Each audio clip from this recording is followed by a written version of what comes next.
नमस्कार, मैं छत्तीसगढ़ अखबार के यूट्यूब चैनल इंडिया आजकल के स्टूडियो से सुनील कुमार। आप थोड़ा हैरान हो रहे होंगे, मेरे आसपास आपको करीब आधा दर्जन चेहरे और दिख रहे हैं। क्यों ऐसा है, इसका एक राज है, मैं ज़रा देर में आपको बताता हूँ। आज मैं बिहार के चुनावी नतीजे जो अभी सामने आते जा रहे हैं, कुछ लोगों को हैरान कर रहे हैं। हमारे अखबार के दफ्तर के ठीक सामने बीजेपी का ऑफिस है, वहाँ पे नगाड़े बज रहे हैं, मिठाइयाँ भी बट रही हैं। और मेरे आसपास जो बच्चे हैं, ये धमतरी के अजीम प्रेम जी स्कूल से आए हुए हैं। वो अखबार का दफ्तर देखने के लिए, अखबार की छपाई देखने के लिए, हमारे यूट्यूब स्टूडियो के काम को देखने के लिए, हमारे डिजिटल एडिशन के काम को देखने के लिए, उसके लिए आए हुए हैं यहाँ पे। तो हमारे पास और कोई जरिया नहीं था अपने स्टूडियो में इतने बच्चों को और किसी तरह से बिठाने का, तो हमने उनको सबको अपने साथ रख लिया है। मेरे साथ कुछ देर उनको भी खड़ा रहना पड़ेगा, तो मुझको उम्मीद है कि वो बहुत ज़्यादा थकेंगे नहीं खड़े रहते हुए यहाँ पर। तो हम बिहार चुनाव पे लौटते हैं। ये बच्चे यहाँ इसलिए भी ज़रूरी हैं कि आज हम एक ऐसे विषय पे बात कर रहे हैं जिससे बच्चों को बचाने की कोई ज़रूरत नहीं है। चुनाव ऐसा है कि धीरे धीरे जाके शायद अगले चुनाव में, छत्तीसगढ़ का अगला चुनाव होगा या उसका अगला चुनाव होगा, तब तक ये लोग मतदाता बनने लगेंगे। तो चुनाव के बारे में थोड़ा सा इनको पता लग जाए, देश की चुनावी राजनीति, लोकतंत्र के बारे में, तो उसमें कोई नुकसान नहीं है। मुझको भी अच्छा लग रहा है कि मैं पहली बार इतनी बड़ी ऑडियंस के सामने बोल रहा हूँ। तो हम चलते हैं बिहार। बिहार में नतीजे आ रहे हैं। नीतीश कुमार मुख्यमंत्री, वहाँ जेडीयू के सबसे बड़े नेता हैं, और वहाँ पर जेडीयू और बीजेपी, इनका एक गठबंधन, वहाँ पर एनडीए की दोनों पार्टियां हैं और भी छोटी पार्टियां हैं। उन्होंने मिलकर ये चुनाव लड़ा था। राहुल गांधी ने अपनी सबसे बड़ी चुनाव कैंपेन वहाँ पर चलाई थी चुनाव आयोग के खिलाफ। वोट चोरी का आरोप लगाते हुए राहुल गांधी ने वहाँ एक मुहिम छेड़ी थी एनडीए के खिलाफ, नीतीश कुमार बीजेपी के खिलाफ, चुनाव आयोग के खिलाफ। सुप्रीम कोर्ट तक कई लोग गए थे कि बिहार में जो SIR, जो मतदाता पुनरीक्षण होना है, मतदाता सूची पुनरीक्षण, उसमें गड़बड़ियां हो रही है। ये आरोप लगाते हुए कई लोग सुप्रीम कोर्ट तक गए थे। सुप्रीम कोर्ट में चुनाव आयोग और पिटिशनर, इनके बीच में बहुत सारी बहस भी हुई थी। इसके बाद जो चुनाव हुआ, लोगों को उम्मीद थी कि राहुल गांधी ने अपनी सबसे अच्छी कोशिश कर ली है वहाँ पर, ये उम्मीद थी उनको। और नीतीश कुमार लगातार मुख्यमंत्री बने हुए। हालांकि बीच का कुछ अरसा ऐसा भी था जब वो लालू यादव की आरजेडी के साथ मिलकर मुख्यमंत्री बन गए थे। इस बार के आंकड़े कुछ ऐसे नहीं है कि नीतीश कुमार को एक बार फिर पलटी मारने की ज़रूरत पड़े। इस बार वो अपनी पार्टी में और अपने गठबंधन में रहते हुए ही एक बार और मुख्यमंत्री बन जाएंगे। 20 साल बिहार पर राज कर चुके हैं मुख्यमंत्री के हैसियत से नीतीश कुमार। मुझको ऐसा लगता है कि ये कार्यकाल नीतीश का जो पूरा होगा 5 साल का, तो वो देश में सबसे लंबे समय तक काम करने वाले मुख्यमंत्री बन जाएंगे। अभी तक 24 साल 7 महीना काम करने वाले सिक्किम के एक मुख्यमंत्री थे, उनका रिकॉर्ड पार कर जाएंगे नीतीश कुमार, अगर वो 5 साल मुख्यमंत्री बने रहे। और जितने बहुमत के साथ एनडीए वहाँ पर अभी लीड कर रहा है, आगे बढ़ रहा है। अभी 2:30 बजा है दिन का, अभी काउंटिंग जारी है, लेकिन जो रिजल्ट आ चुके हैं वो रिजल्ट बतला रहे हैं कि नीतीश कुमार अगले मुख्यमंत्री बन चुके हैं। उनका शपथ लेना महज एक औपचारिकता है, क्योंकि भाजपा ने बार बार घोषणा की है कि उसके विधायक चाहे ज़्यादा रहें, चाहे वो ज़्यादा बड़ी पार्टी रहे, लेकिन विधायक नीतीश कुमार को ही मुख्यमंत्री बनाएंगे जेडीयू के। तभी उनकी गिनती विधायकों की नीतीश के कम है थोड़ी सी बीजेपी से, लेकिन भाजपा की पहले से की हुई घोषणा है, उनका वायदा है कि नीतीश ही मुख्यमंत्री बनेंगे इस गठबंधन के। तो मैं थोड़ा सा आंकड़ों की बात करूं, 243 विधानसभा सीटें हैं बिहार में, 243, क्योंकि झारखंड की अलग हो गई हैं। पहले बिहार बहुत बड़ा था, अब 243 बची हैं। 243 में से इस वक्त 2:32 पर एनडीए की 202 सीटों पर लीड चल रही है। 202 और महागठबंधन जो है जिसमें लालू यादव की पार्टी है, राहुल गांधी की कांग्रेस पार्टी है और भी शायद छोटी कोई पार्टी होगी, वो 35 सीटों पर आगे है। 35 सीटों पर। आमतौर पे चुनाव में ये होता है कि किसी पार्टी की जीत, गठबंधन की जीत, किसी नेता की जीत, इसको जोड़ घटाना करके देखा जाता है। इससे इनकी सीटें इतनी ज़्यादा है। ये सब स्कूल के बच्चे हैं, लोग जोड़ घटाना अच्छे से जानते होंगे। मैं गणित में बहुत अच्छा नहीं था, फेल हो जाता था हमेशा। तो जोड़ घटाने की बजाय इस बार मैं देख रहा हूँ कि राहुल और तेजस्वी का जो गठबंधन है उसकी सीटें अभी 35 पे लीड चल रही है। 35-35, 3 दर्जन से कम हो गई है। दूसरी तरफ एनडीए जो है, ये नीतीश कुमार और बीजेपी का गठबंधन, इसमें 202 सीटों पे लीड चल रही है। इसका मतलब आप समझते हैं 5.5 गुना से ज़्यादा सीटें हैं एनडीए की, 5.5 गुना से ज़्यादा। मुझको ऐसा चुनाव देखा हुआ याद नहीं पड़ रहा है जहां जो सत्ता पर आने के जो दावेदार थे उनकी सीटों का ये हाल हो गया है। मैंने ऐसा कोई चुनावी नतीजा मुझको हाल फिलहाल याद नहीं पड़ रहा है। एकदम अगर एक सीट पर जमानत जब्ती के बजाय अगर किसी गठबंधन की जमानत जब्त हुई रहती, तो ये जो महागठबंधन है, दो कुनबा परस्त पार्टियों का, एक का प्रतिनिधित्व राहुल गांधी करते हैं कांग्रेस का, एक का तेजस्वी यादव करते हैं लालू पार्टी, कुछ शायद नाम क्या है लालू पार्टी का, कुछ आरजेडी जैसा कुछ नाम है क्या, कोई जानता नहीं है नाम को। लालू पार्टी के रूप में ही मैं उसको ज़्यादा जानता हूँ।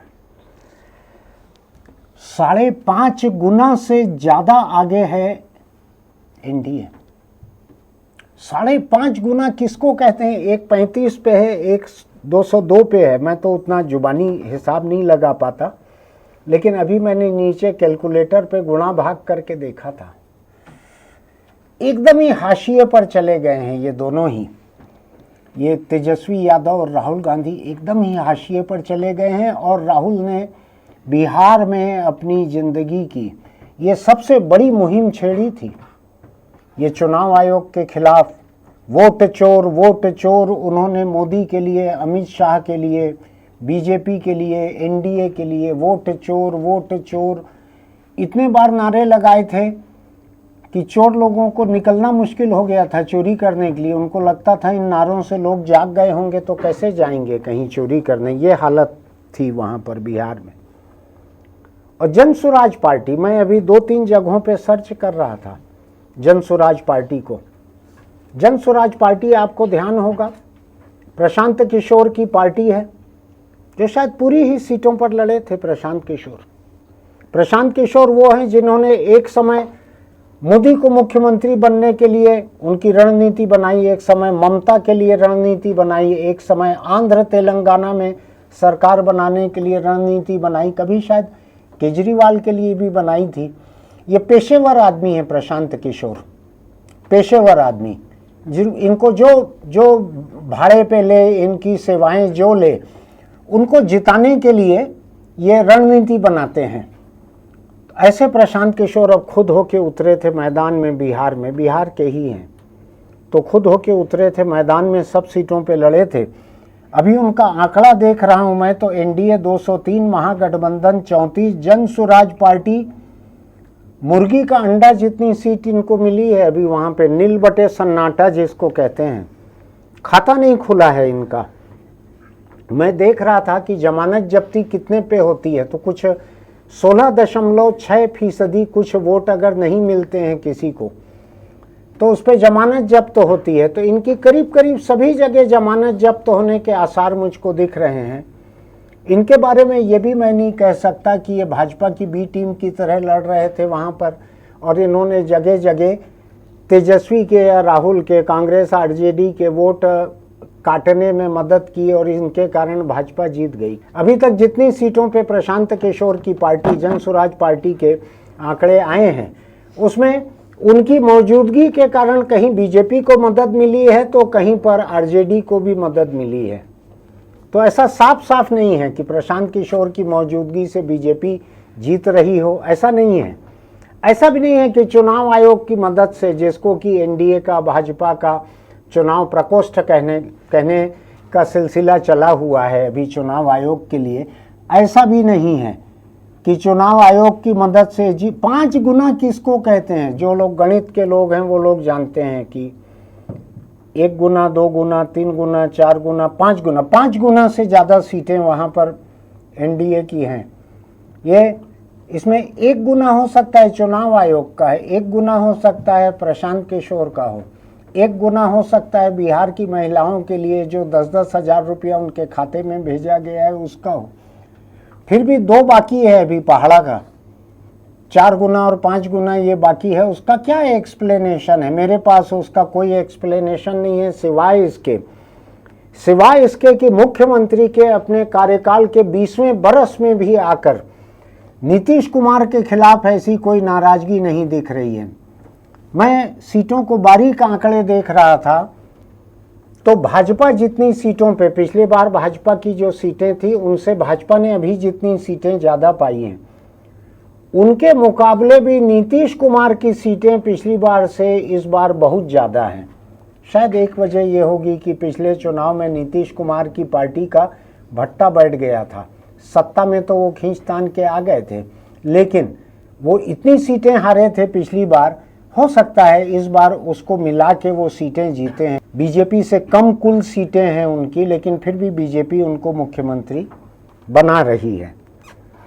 बिहार के चुनाव अधिक दिलचस्प इसलिए भी थे कि देश में कई लोग ये उम्मीद कर रहे थे कि अगर बिहार में एनडीए हार जाती है चुनाव, एक कल्पना थी उनकी, हसरत थी लोगों की कि अगर एनडीए हार जाती है बिहार में तो उसका नतीजा ये होगा कि मोदी सरकार की ताकत जो है वो घट जाएगी, मोदी का दबदबा, असर घटा हुआ दिखेगा और मोदी और शाह दिल्ली में और पूरे देश में कमज़ोर हो जाएंगे। हो नहीं पाया, वैसा हो नहीं पाया। ये और ज़्यादा ताकतवर होके उभरे हैं। मुझको देश के एक बड़े अखबार के एक पत्रकार ने फ़ोन किया, उनको ये समझने की हसरत थी कि ये क्या हुआ है बिहार में, क्यों ऐसा हुआ है। तो मैंने कहा कि बीजेपी ने मोदी और शाह की अगुवाई में चुनाव जीतने की एक ऐसी मशीन बना ली है कि जो मशीन लगातार जीतते चलती है, वो और कुछ नहीं करती, वो जीत बनाती है और रख देती है सामने। जैसे कंप्यूटर के साथ 3D प्रिंटर जुड़ा रहता है जो किसी सामान को बना देता है, रख देता है, ऐसे ही बीजेपी ने एक चुनाव जीतने की मशीन बनाई है और वो चुनाव जीतते चली जाती है, अधिकतर समय जीतती है, अधिकतर चुनाव जीतती है। वो जाने कब के बाद देश में तीसरा लोकसभा का चुनाव जीत चुकी है बीजेपी मोदी की अगुवाई में। छोटी बात नहीं है ये, लोकतंत्र में ये बड़ी बात है। दूसरी बात ये है कि मोदी का जो विपक्ष है देश में, एनडीए का जो विपक्ष है, उसने अपनी तरफ से पूरी कोशिश की। उसने सुप्रीम कोर्ट तक दौड़ लगाई, जनता के दरबार में गए, जनता की अदालत में याचिका लगाई कि ये लोग वोट चोरी कर रहे हैं, ये फलाना कर रहे हैं, ऐसे कई तरह के नारे बनाए, लेकिन काम नहीं आया कुछ। असर तो हुआ तो मोदी और शाह की पार्टी का। और बिहार तक की अगर मैं बात करूं तो बिहार में नीतीश कुमार जो 20 साल हो गए जिनको मुख्यमंत्री रहते, जितने में लोगों को थक जाना चाहिए था, थक जाते लोग, क्योंकि नीतीश कुमार के राज में भी बहुत सारे जुर्म वगैरह होते रहे, वहाँ पे बिल्कुल बंद हो गए हों ऐसा नहीं है, लेकिन कुछ हुआ नहीं। ये मोदी के जो विरोधी हैं, कांग्रेस हो, आरजेडी हो, देश में दूसरी जगह वामपंथी हो, कोई और हो, उनके सामने आत्मविश्लेषण का ये एक बड़ा मौका है। आत्ममंथन करना चाहिए उनको। कौन सी ऐसी वजह हैं जिनसे मोदी लगातार जीतते हैं? बिहार में तो कई पार्टियों की बड़ी मजबूत मौजूदगी थी, वहाँ तो बड़े पैमाने पर धांधली हुई हो ऐसा मुझको तो नहीं लगता है। हालांकि कुछ एक मीडिया के लोग जो हैं, आजकल मीडिया कई तरह का है, डिजिटल मीडिया है, इलेक्ट्रॉनिक मीडिया है, टेलीविज़न मीडिया है, इसमें बहुत सारे लोग जो हैं एक अभियान छेड़े हुए थे और एक जनधारणा बनाने की कोशिश कर रहे थे कि इस बार राहुल गांधी और तेजस्वी की बड़ी संभावनाएं हैं। बड़ी भविष्यवाणियां की जा रही थी। कुछ एक बहुत चर्चित ऐसे मीडिया के ब्रांड हैं, मैं कहूँगा नहीं कि वो टीवी हैं कि अखबार हैं कि वेबसाइट हैं कि यूट्यूब है, नहीं कहूँगा मैं। वो लगातार ये प्रोजेक्ट कर रहे थे, बतला रहे थे कि इस बार तो नीतीश बाबू गए।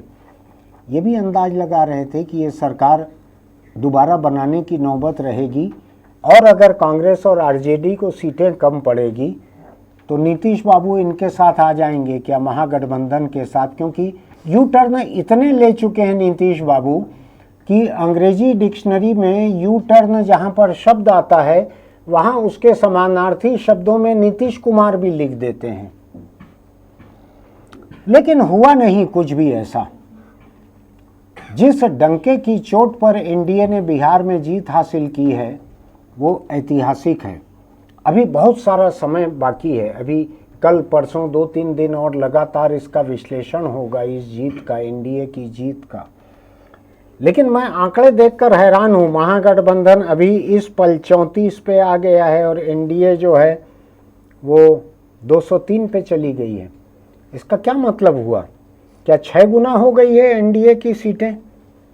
आप देखिएगा, मैं 5 गुना जब मैंने पढ़ा तो मैं हड़बड़ा गया था, फिर 5.5 गुना पे मैं यहाँ स्टूडियो में आया था। अभी मुझको ऐसा क्यों लग रहा है कि ये करीब करीब 6 गुना की तरफ ये बढ़ गए हैं। मैंने अभी बीच में एक पल के लिए रिकॉर्डिंग रोककर अपने मोबाइल फ़ोन के कैलकुलेटर पर कैलकुलेट किया। 6 गुना नहीं हो पाया, थोड़ी कसर बाकी है, अभी थोड़ी तपस्या में कमी रही है एनडीए के। अभी वो महागठबंधन से 5.97 गुना ही हो पाई है। शायद थोड़ी देर में, जब तक हम ये रिकॉर्डिंग पूरी करें तब तक हो सकता है कि एनडीए पूरा 6 गुना, राउंड फिगर में पूरा 6 गुना आगे हो जाए। हुआ होगा। भारत में बहुत सारे प्रदेश हैं, बहुत सारे विधानसभा चुनावों का इतिहास है। कम से कम मुझको इस पल ऐसा याद नहीं है कि जीतने वाला गठबंधन और हारने वाला गठबंधन, इसके बीच में 6 गुना सीटों का फर्क हो। किसको कहते हैं? कहाँ चली गई कांग्रेस पार्टी जो है? वो शायद यहाँ पे बिहार में 4 सीटों पे आगे है, ऐसा आंकड़ा मैं देख के आया था। 4 सीटों पर। बगल में यूपी जो है, सबसे बड़ी विधानसभा है देश की, यूपी की 2 सीटें हैं कांग्रेस के पास। देश के 2 सबसे बड़े राज्यों में कांग्रेस के पास कुल आधा दर्जन विधायक हैं। मुझको बंगाल का याद पड़ रहा है कि बंगाल में विधानसभा में जो पंजा छाप है, पंजा छाप, कांग्रेस का कोई पंजा विधानसभा में नहीं है। वहाँ पर जो विधायक हैं उनके शरीर में जो पंजा है बस वही विधानसभा में है। कांग्रेस का चुनाव चिन्ह बंगाल के विधानसभा में नहीं है। तो खैर, आने वाले दिनों में, कल परसों में हम और कोशिश करेंगे इसका विश्लेषण करने की। अखबार में करेंगे, यहाँ कैमरे के सामने करेंगे। फिलहाल ये भाजपा के लिए पूरे देश में और नीतीश के लिए बिहार में जश्न का एक बहुत बड़ा मौका है। ये सोचने की ज़रूरत है कि कौन सी ऐसी वजहें हैं, कौन से ऐसे मुद्दे हैं जिसकी वजह से ये शायद 10वीं बार नीतीश मुख्यमंत्री बनने जा रहे हैं और कार्यकाल अगर पूरा कर लेंगे, जिसमें मुझको कोई शक नहीं है। मुख्यमंत्री बनने के बाद तो आपको ध्यान है, प्रधानमंत्री जब बने थे पीवी नरसिम्हा राव, उन्होंने शुरू में मना कर दिया था, मेरी तबीयत ठीक नहीं रहती है, मैं नहीं बन पाऊंगा। और जब उनको बनाया गया था तो 5 बरस में एक बार छींक भी उनको नहीं आई थी नरसिम्हा राव को। तो हो सकता है कि नीतीश कुमार पूरे 5 बरस बिना सर्दी बुखार वायरल फीवर के रहें, 5 बरस ये मुख्यमंत्री रहें, एक नया रिकॉर्ड देश में कायम कर लें, जो कि प्रधानमंत्री नरेंद्र मोदी का भी मुख्यमंत्री रहने का रिकॉर्ड नहीं है उतना लंबा। तो नीतीश कुमार आज बधाई के हकदार हैं। मोदी और शाह, ये लोग उनसे भी कुछ ज़्यादा बधाई के हकदार हैं, क्योंकि पूरा मुद्दा जो है मोदी, शाह, नीतीश, इन तीनों के चेहरों पर लड़ा गया था। भाजपा पूरे देश में जश्न मना रही है। मुझको उम्मीद है कि हमारे ठीक सामने बीजेपी का ऑफिस है, वहाँ मिठाई वगैरह बट रही है। अभी अगर वहाँ से मिठाई का डिब्बा आएगा तो हम लोग बच्चों को खिला भी सकेंगे मिठाई। तो चलिए, आज मेरी बात इतनी ही। ये मैं केवल एनडीए को बधाई देने के लिए यहाँ खड़ा हुआ हूँ और मेरी हमदर्दी जो है वो महागठबंधन के साथ है, कि इनको अपना घर संभालना चाहिए, इनको आत्मविश्लेषण करना चाहिए, आत्ममंथन करना चाहिए। इम्तिहान में कई लोग फेल भी हो जाते हैं, ये लोग बार बार हो रहे हैं, ये महागठबंधन वाले। इनको सोचना चाहिए कि इनकी पढ़ाई लिखाई में कहाँ पे कसर रहेगी, कौन सा पर्चा इनका कमज़ोर है, क्यों प्रैक्टिकल में भी फेल हो रहे हैं, थ्योरी में भी फेल हो रहे हैं। थोड़ा बच्चे लोग हैं यहाँ पे, इसलिए मैं पास फेल की ज़ुबान में बात कर रहा हूँ। तो हम फिर मिलेंगे चलते चलते। एक छोटी सी सलाह आप लोगों से जो मुझको उस तरफ देख रहे हैं, और बच्चे लोगों से भी। अगर कोई सिगरेट, बीड़ी, गुटखा, तम्बाकू खाते पीते हैं तो उसको छोड़ दीजिए, क्योंकि तंबाकू जो है वो कैंसर के लिए चुंबक की तरह काम करता है, मैग्नेट की तरह खींचता है तंबाकू कैंसर को, और कैंसर आके तबाह कर देता है। मैंने कैंसर के कई मरीज देखे हैं। छत्तीसगढ़ में जितने कैंसर मरीज हैं उसमें 24% मुंह के कैंसर के हैं, जो पूरे के पूरे तंबाकू से पैदा हुआ कैंसर है। अब आप ये सोचिए, आपका गाल काट के निकाल दिया जाए, जबड़े पूरे काट के निकाल दिए जाएं, पैर से हड्डी निकाल के इसको जोड़ के आपका जबड़ा बनाया जाए, आप कुछ खा ना सकें, आपको मुंह में कुछ रख के उंगली से धकेलना पड़े, उसको निगलना पड़े, या चम्मच से केवल सूप और दलिया जैसा कुछ आप खा सकें और कुछ ना खा सकें, आप जो बोलें किसी को सुनाई ना पड़े। आपने देखा है ना, देश के एक बहुत बड़े नेता हैं राष्ट्रीय स्तर के, उनके मुंह का ऐसा ही हाल है। मैं मजाक नहीं उड़ा रहा हूँ, मेरी हमदर्दी है उनके साथ। लेकिन मैं तंबाकू खाने पीने वाले तमाम लोगों को आगाह कर रहा हूँ, खासकर जो बच्चे यहाँ पे मौजूद हैं। आपके घर में भी अगर कोई तंबाकू खाते पीते हो तो जाके बतलाइए, बहुत बुरा हाल होता है। तंबाकू मौत की गारंटी है। तंबाकू आपके गले में, मुंह में, पेट में पहुंचते ही कैंसर को न्योता भेजता है। अपना फ़ोन उठाता है तंबाकू और ऐसा गूगल लोकेशन भेजता है कि मैं आ गया हूँ, आ जाओ तुम। फिर उसको देख के कैंसर वहाँ पहुँच जाता है।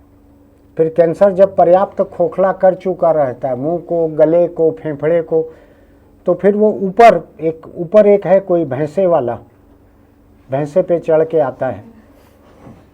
उसको कैंसर जो है उसको मैसेज भेजता है कि इधर एकदम पका हुआ तैयार है तुम्हारे लिए, एकदम रेडी है, आओ और ले जाओ।